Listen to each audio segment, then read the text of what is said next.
Hello there, friends. Welcome to Start Early Today, your daily dose of mindfulness and positivity. Welcome back to the show. We're here to explore the transformative power of personal development and the tools that can help you unlock your potential. I'm your host, Paolo, also known as Make Pure Thy Heart on all socials and on the newsletters. And today we're diving deep into a concept that revolutionized the way you approach learning and skill development. It's called deliberate practice. What is it? So what exactly is deliberate practice? It's more than just putting in hours of work. Deliberate practice is a structured method of learning that focuses on improving performance through targeted efforts. It requires you to step out of your comfort zone, set specific goals, and seek continuous feedback. So in what way are you going to apply deliberate practice today? In what ways are you going to dive deep within and truly commit to a practice despite what you feel about it, despite your mood, setting aside your personal preferences and putting the practice, making it your priority, making it really the most important thing at the moment at a designated time. A good way to apply this is doing a set of physical exercises. So you do not stop until the intended set is finished. You do not stop until the number of words are achieved, are written in your notes or in your pad. You don't stop until the dish is done, or if it's tidying up the house, you can turn that into a deliberate practice of offering and honoring the sacredness of your living space by putting it into a time block and dedicating to yourself that within this 30 minutes, I will dedicate myself deliberately and offering my service into cleaning my house, cleaning it like you are cleaning a temple, making each wipe sacred, making each move a blessing, and you're tuning in to your breath as you wipe one pot to another. It reminds me of the Zen koan that is about polishing a tile, you just polish the tile one by one, and also the Zen saying that goes, after enlightenment, chop wood and carry water, that after all your excitement and disappointments, after all the emotional hubbub or hullabaloo or confusion, after all the intensities and calm, you return to practicing the doings that align with your highest self, tuning into your true purpose, honoring the beautiful human that is you, with all its bumps and bruises and all its weaknesses, looking at it with clarity, with acceptance, so that we know how to navigate, so that we know the clearer step, the one that is closer. It does not need to be easier, but the one that is most suited and more aligned to your highest achievement. So make a practice of competing with the practice you did yesterday. Make it better than today. What is it? You might have feelings of boredom around it if you're gonna do it the same way, but a practice is a practice, and that's how you'll see compounding evolution if you zoom out. So your skills will evolve into mastery after 1,000 or a couple thousand times of repeatedly doing it. And there will be nuances, there will be learnings in each and every practice, as though it might appear as the same. and you'll pick up on those certain skills. That's what makes a master. That's what differentiates a pro from a novice, is you've been there. You went to that place of deliberate practice too many times that you know all of the possibilities, you know all the combinations, that you know exactly how to step into those narrow and very accurate gates. So each and every step, you make your brain smarter or more complex or more decisive, and it all happens, it gets stored. All of those data get stored in your data bank, in the way you move, the way you think, the way you feel. So how are you to practice this today? It can be in the art of cooking, the art of stitching words together. It can be into the art of merely living. Maybe the art of mindfulness is your thing, and to just sit in silence by the trees. Shout out to the trees. We're right here, right now. Our roof is a canopy of, I should know this tree. I should know the kinds of trees. I know the oak. And is this a maple tree? The leaves are shaped like the one in the Canadian flag. Maybe that's maple. So going back to nature, we're talking about how can you deliberately practice your identity, your expression. So you pick how you're gonna practice and time block it. Set your timer. Maybe get that Pomodoro clock that sets the timer for 20 minutes, and it has been said that if you focus on 20 minutes, that is the most effective, but it's always different for everybody. So seek feedback, present your work, and ask for opinions, but do not get too emotional. Don't get too attached to your practice. Everything is air and fluid and like water, my friend. That's the secret of life. And to live is to not be attached to anything. Know that everything is impermanent, and to learn to let go of things that don't nourish and serve you. And to continuously question each and every thought that pops up. Aren't you tired of attaching to constructs? Aren't you tired of keeping things the way you think it should be? It's so liberating to just let go and to just allow and maybe listen. Make your body listen. Listen through the senses. It's not only through the hearing. We can listen. You can listen with your skin and into the heart, and expand your attention, heighten your vibrational resonance. You are beyond your biological body. You're not living within your skin. You are all of this. So imagine your body, and imagine a aura emanating and radiating, and it goes on forever, like a circle spiraling out. Your physical body, your mental body, your subtle body, your subconscious,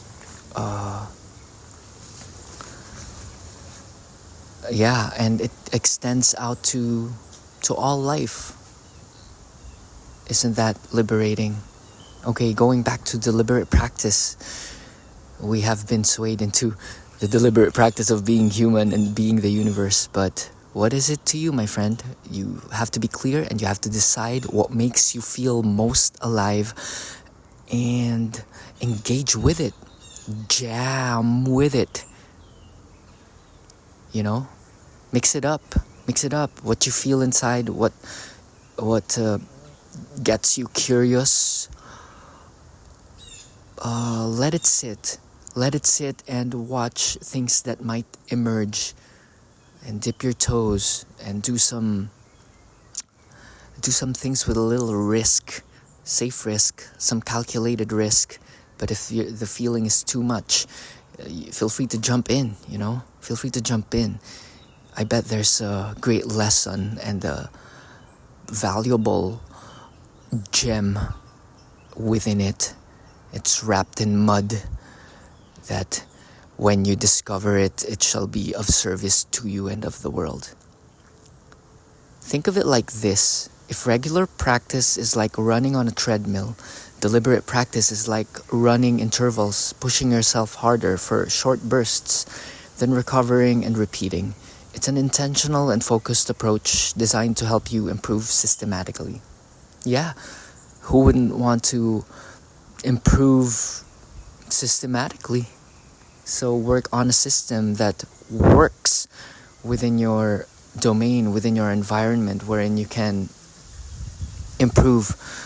So we can go beyond being persistent of doing the same thing, getting the same results. You can shift your approach, try new things, learn new things, and apply those things to your craft, and increase intensity, increase frequency, and totally rest.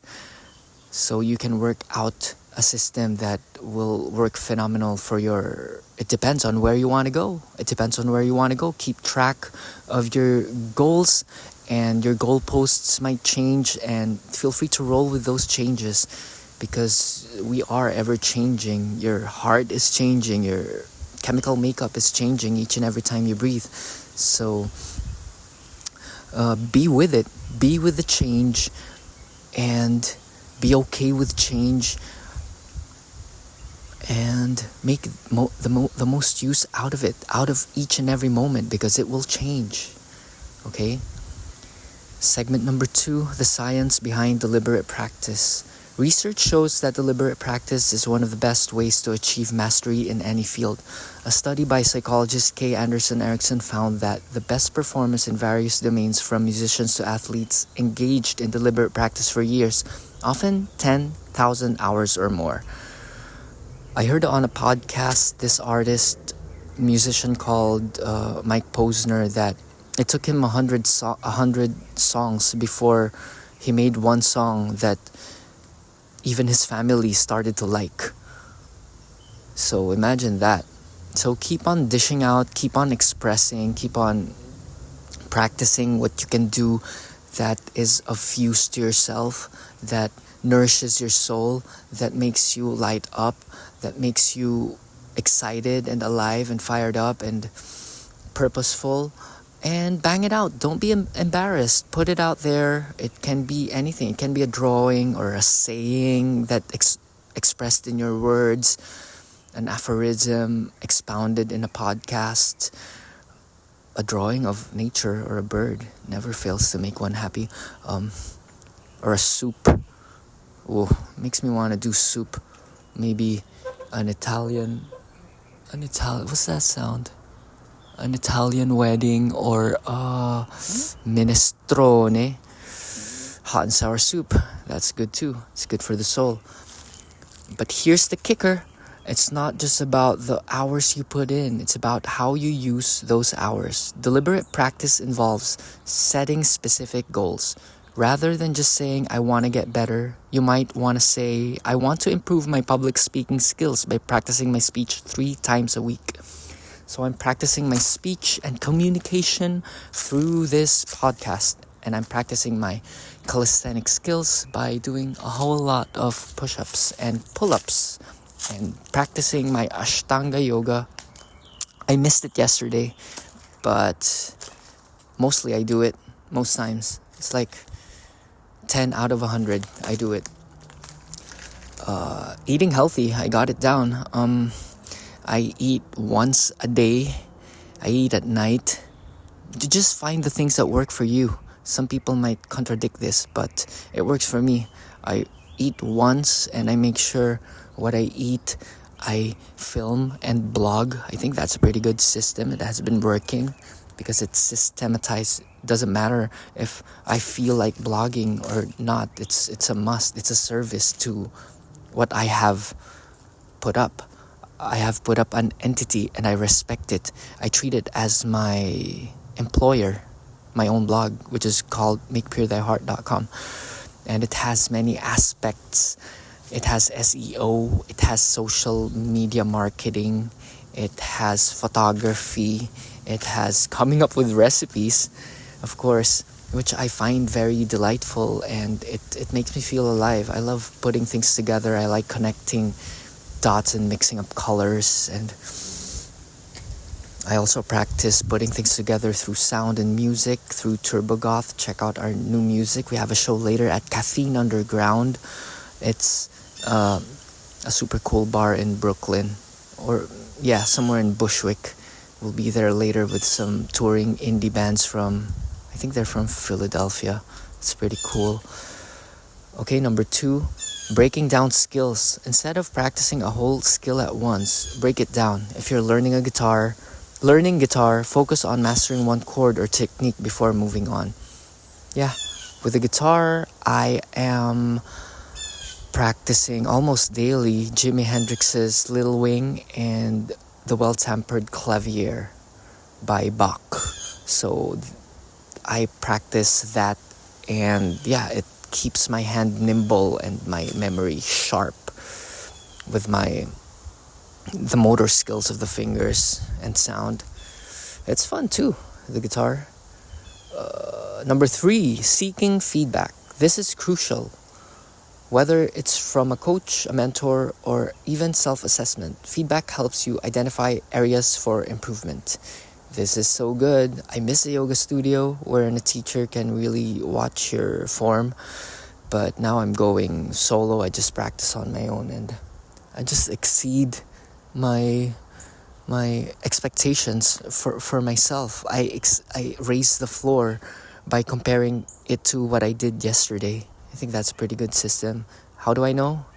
By the way I feel. I feel good. I feel stronger each day. And sometimes if I feel sluggish, I just start. And when you start after 2 minutes, you'll get into the flow, as we always say. So remember to seek feedback with your work. Ask your colleagues. Join an accountability group. So that's how you get better. Sometimes we think we know how to express it best because we think we're brilliant, but it's total crud what we produce. It's total nonsense.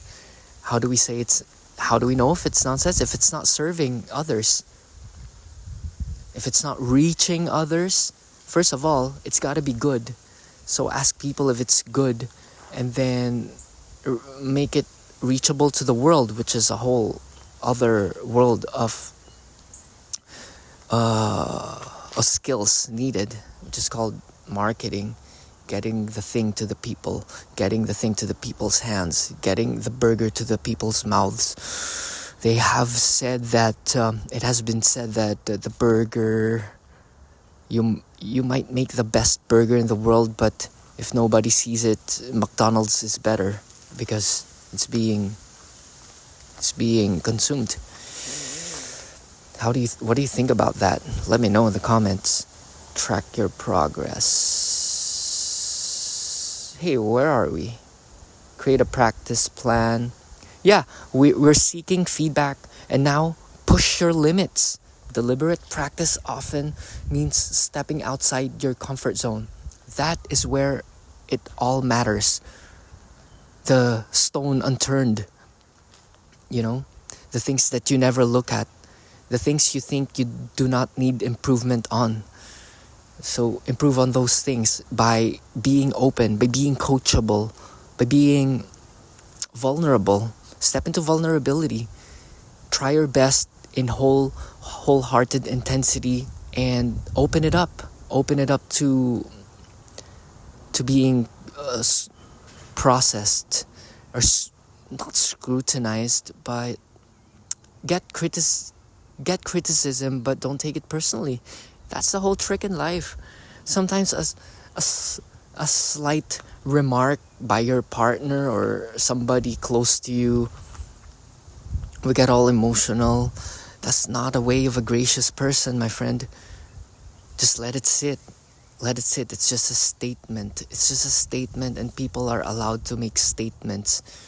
Ooh, I honor that statement. Thank you. May it be of service to me and you. Thank you for that offering, my friend.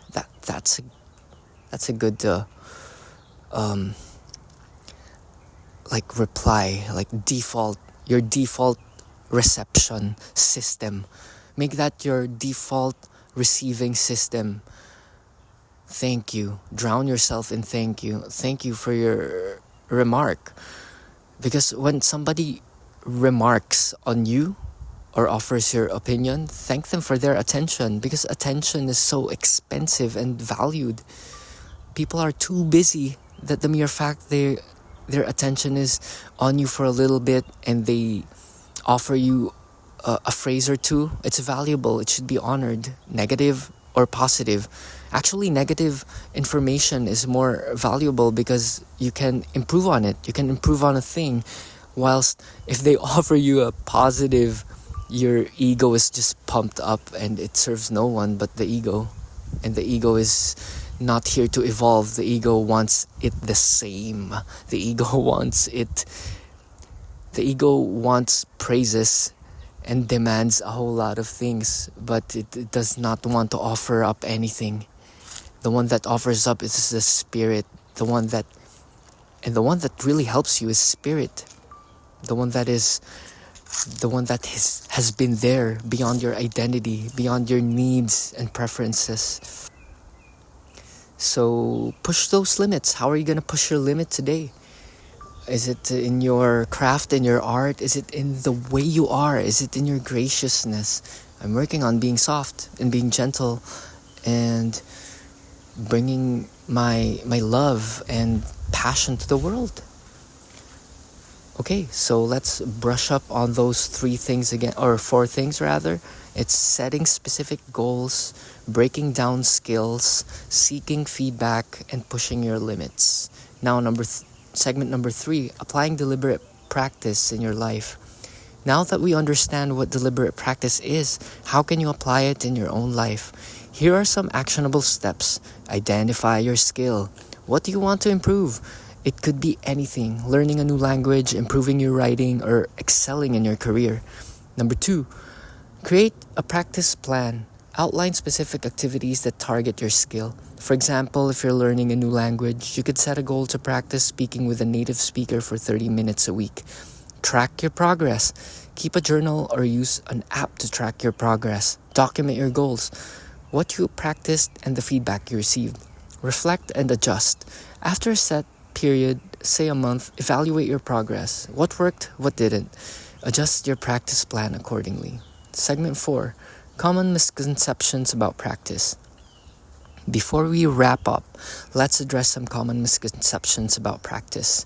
Myth number 1, more practice equals better performance. Not necessarily. It's not about quantity but quality. Engaging in mindless repetition won't help you improve. Focus on deliberate, targeted efforts instead. Myth number 2, you're either born with it or you're not.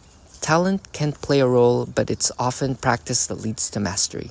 Many successful individuals credit their achievements to years of deliberate practice. Myth number 3, feedback is optional.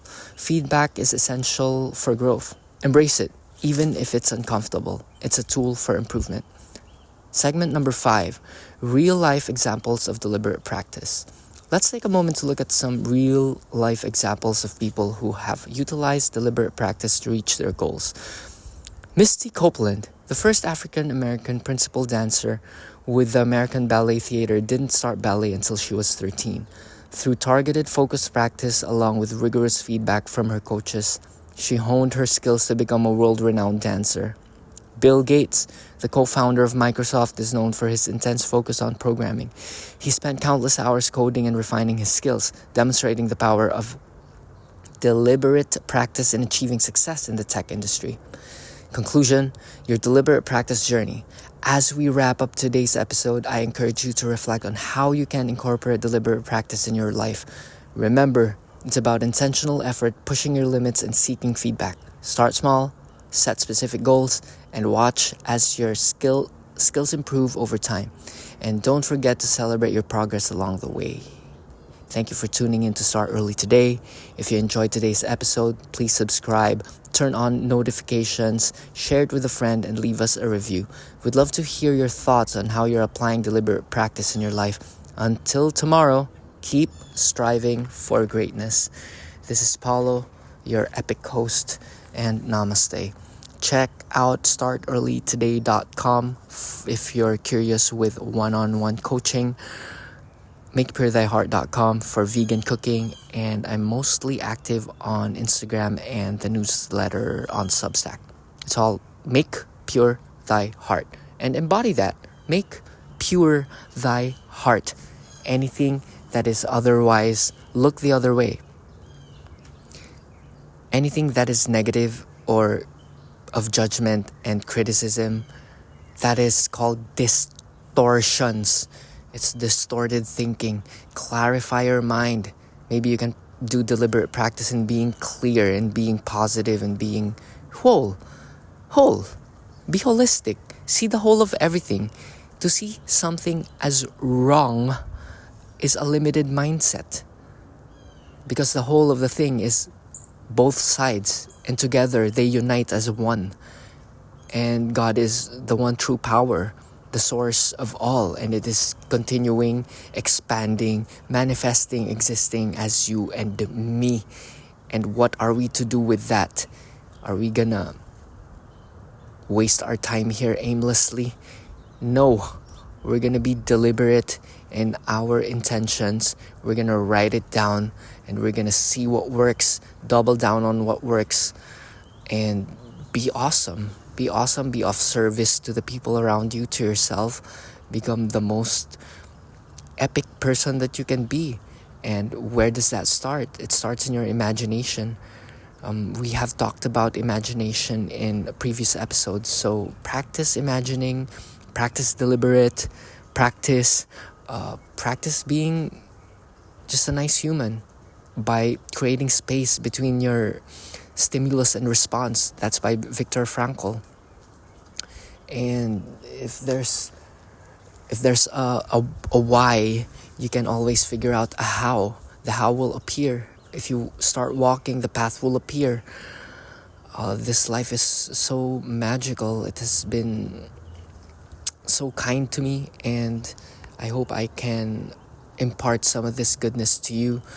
If you're ready, book a call, startearlytoday.com. Peace.